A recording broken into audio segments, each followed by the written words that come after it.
अरे भाई वीडियोটা देखो। पैसे के लिए हर कोई झुक जाता है। ऐसी क्या बड़ी ताकत है जो पैसे से भी बड़ी हो गई। କେତେକ ଭାଇ ମାନେ ଠିଆ ହେଇଛନ୍ତି ସେ ଗୋଟେ କାମରେ ଲକ୍ଷ୍ୟ ରଖିଛନ୍ତି।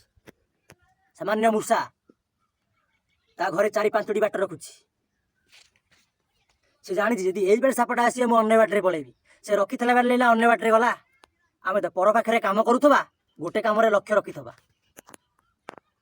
ନିଜେ କାମ କରିବା ଭାଇ। ଆମେ ନିଜେ ବି କାମ କରିବା, ନିଜେ ବିଜନେସ୍ କରିବା। ଅଧିକାଂଶ ଭାଇ ବହୁତ ଆମ ହାତରେ ତ କାମ ନାହିଁ, ଆମେ କରିବୁ କଣ? ଆରେ ଭାଇ ମୁଣ୍ଡରେ ବୁଦ୍ଧି ଅଛି ତ ହାତରେ କାମ ଅଛି। ଆମେ କାହିଁ ପର ପାଖରେ କାମ କରିବା? ଆମେ ବି ନିଜେ କାମ କରିବା। ଏ ଜୀବନରେ ସଦାବେଳେ ଏକଲା ରହିବା ଶିଖିଯା। କିଏ କେତେବେଳେ ବଦଳିବ ତାର ଗ୍ୟାରେଣ୍ଟି ନାହିଁ। ଭାଇ ତା ଉପରେ କଣ କହି ଭିଡ଼ିଓଟା ଦେଖ। କାହିଁକି ନା ଏଠି ନିଜ ଆତ୍ମା ବି ନିଜ ଶରୀରର ନୁହେଁ।